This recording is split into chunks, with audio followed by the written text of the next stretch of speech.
£7 million of licence fee payers' money. In context, that is 44,025 television licences. 44,025 possibly struggling households or OAPs that are struggling to pay their bills this winter.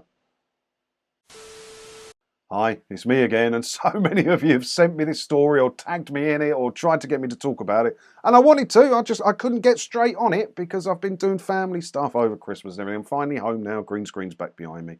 But yeah, we talked about it before because it's not a new thing that they spent this kind of money. But FOI requests have been backwards and forwards and been fought, and the Express won. And it leads us to this headline. Look. BBC splashes out £7 million on new logos as over 75s are forced to pay TV licence. Yeah, so over £7 million. So £7 million in TV licence fees is 44,025 households. 44,025 households were required to pay for the BBC's new logo. After an 8-month battle, the Information Commissioner ordered the broadcaster to reveal the cost of the exercise to us. The revamp cost £7,261,039 and was rolled out in October 21 after market research suggested some people thought the BBC's branding looked old-fashioned. The corporation hired the top advertising agency Wolf Ollins to work on the project. I've said this before, I am in the wrong business. I should work for an advertising agency. The money they get just to change something ever so slightly or come up with some nonsense slogan. £7 million to change that logo. And they didn't even change it that much. All they did was the font. And I think the BBC did the font themselves, didn't they? I don't think the advertising agency came up with their new BBC Wraith font.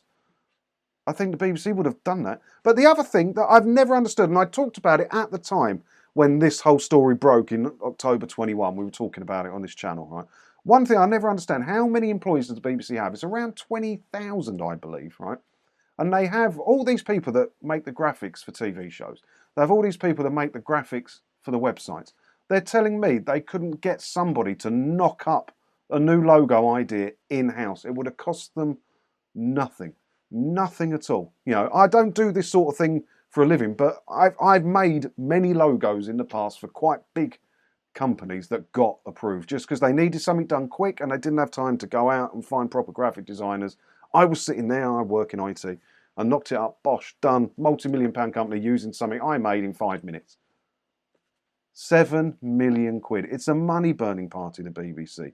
So whose friends are at Wolf Ollins who got the gig to work on the project? Whose BBC's friends are there? Whose brother, who high up at the BBC, whose brother works at Wolf Ollins?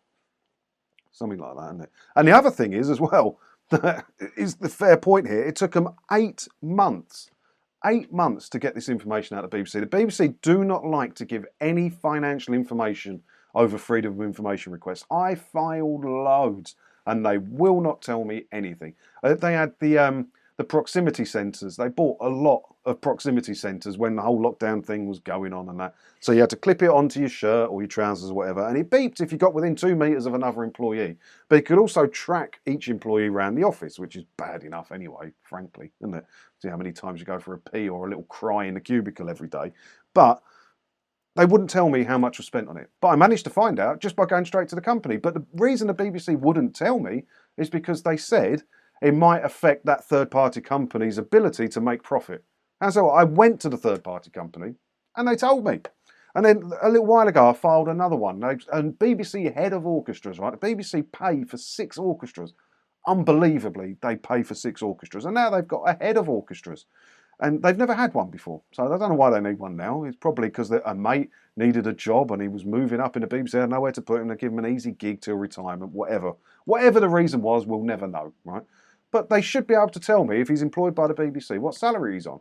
Because I can find out, what's his name, Gary Lineker's salary. I can find out the head of the BBC, Tim Davies' salary. That's open knowledge. So how come you're hiding the salary information from the BBC head of orchestras? How does that make any sense when you publish the salaries? They won't tell you. They won't tell you stuff they don't want you to know. And they didn't want anybody to know the true cost of this.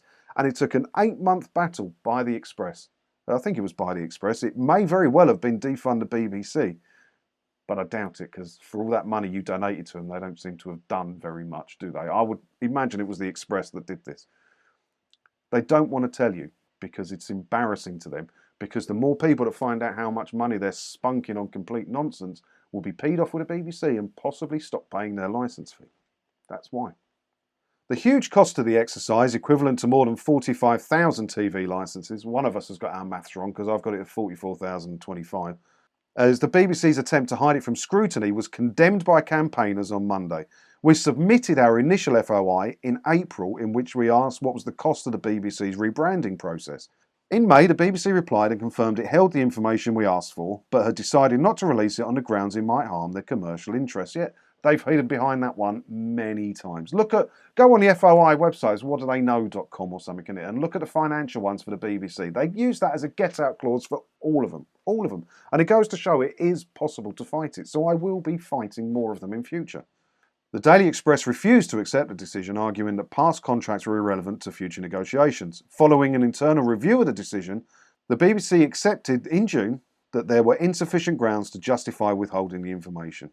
However, they exempted themselves for a new reason, this time saying they did not have a centrally held record of the full cost.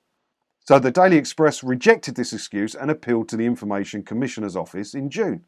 Finally, in December, the BBC reconsidered its decision and revealed the information we first requested in April.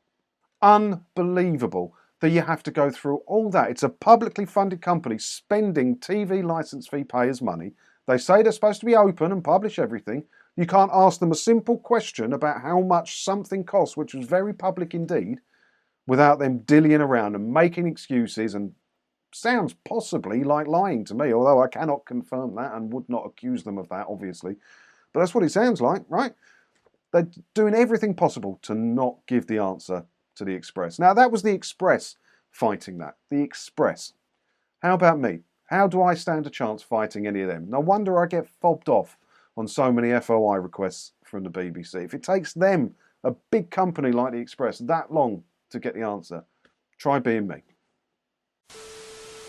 So yeah, it's a tough fight, fighting the BBC and fighting the TV licence fee. And the Express are leading the fight, right? Not me, the Express. There's always stories in the Express, and they are fighting the good fight, especially for the over 75s.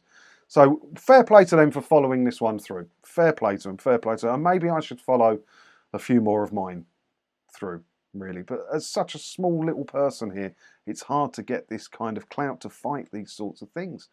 You know, but if anyone knows more about this than me, please do get in contact and maybe we can do something together to push through some of the ones they've rejected before.